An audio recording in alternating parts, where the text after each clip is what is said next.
Good evening from New York. I'm Chris Hayes. You know, these days, the most optimistic thing you can say about the state of American democracy in this perilous moment is it hasn't given out yet.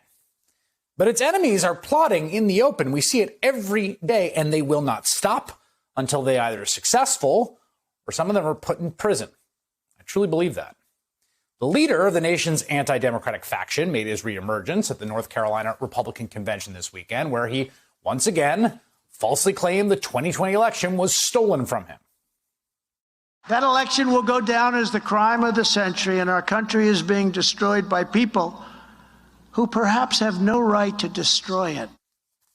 Now, his rambling speech was basically an afterthought. He's not in a position to pull the strings of attention like he was for so long. This was a Republican event in North Carolina, not an address from the Oval Office.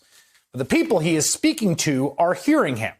And they are hearing him because he is telling them what they want to hear.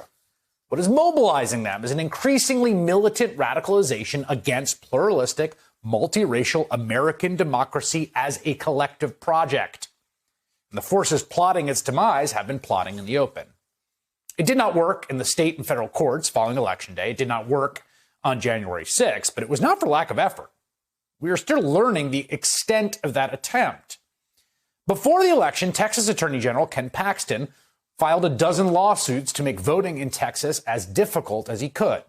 This weekend, he told Steve Bannon the reason he stopped everyone in the largest county in Texas from automatically being sent a mail-in ballot in the midst of a once-in-a-century pandemic was that cutting off that voter access is what preserved the state for Donald Trump.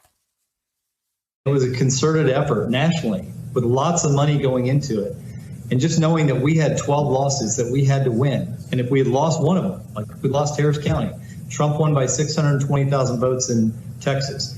Harris County mail-in ballots that they wanted to send out were 2.5 million. Those were all illegal, and we were able to stop every one of them. Had we not done that, we would have been in the very same situation. We would have been on election night.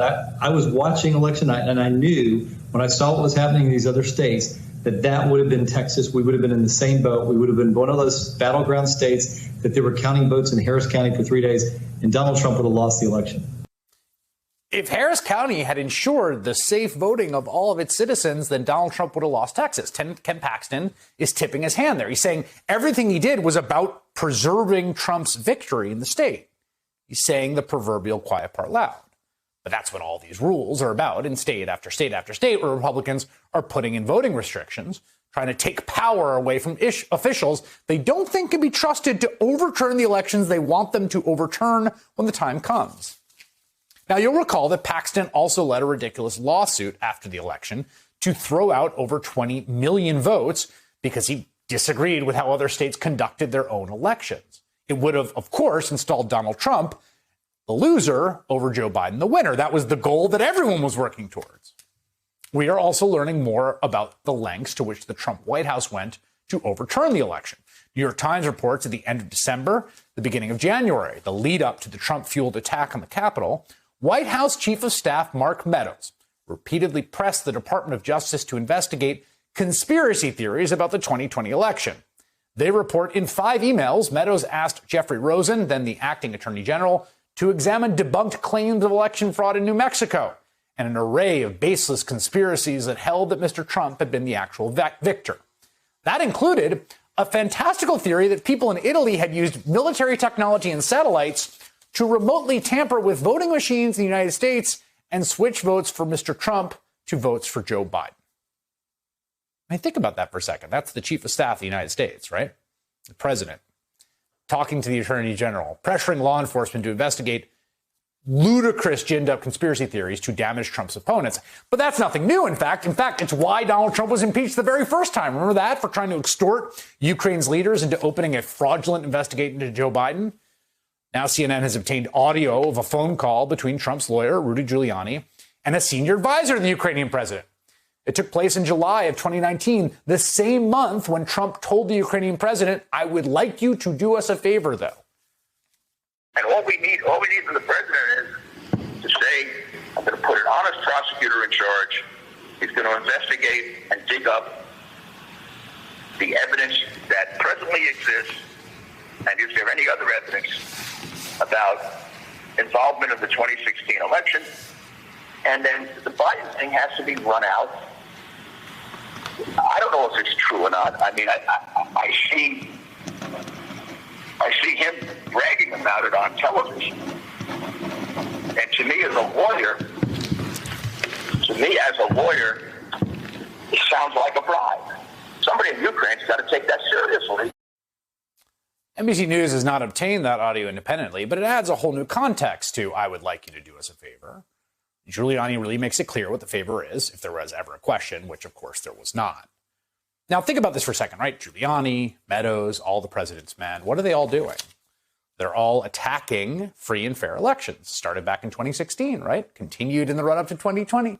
Then it happened during 2020, then after 2020. Trump was never held accountable for his actions there. He was not convicted in either of his impeachment trials, both of which revolved around him trying to subvert the presidential election, right? The core fundamental question of a free and fair election. And what about Mark Meadows? There's an example, right, who pushed so hard for a domestic version of the same thing. Just days after Trump left office, Meadows got hired as a senior partner at the Conservative Partnership Institute, which says it was founded to, quote, to train, equip, and unite the conservative movement, which, again, increasingly what they're united around is opposition to American democracy. So I guess it's a good hire. Train them to do what exactly? I guess we're going to find out, right? Because they're going to keep trying. What sanction has Meadows received? What's to stop him from trying again? For the people who voted to overturn the election in the House and in the Senate, the Josh Hawley and Ted Cruz and Rick Scott, the majority of the Republican caucus, including Kevin McCarthy and Elise Stefanik, the Republican attorneys general who tried to sue the election to being overturned, the willing participants in the state Senate in Arizona who commissioned this fraudulent audit to destroy the Democratic legitimacy election. What penalty have they faced? What sanction have they experienced that would induce them to stop? I mean, Mark Meadows is chilling, dude. Goes on TV. Sure, he goes out to dinner in D.C., does his thing. The answer is essentially zero, which is why they will not stop until someone goes to jail. Or they find the weak point in the fence and they get through and they succeed.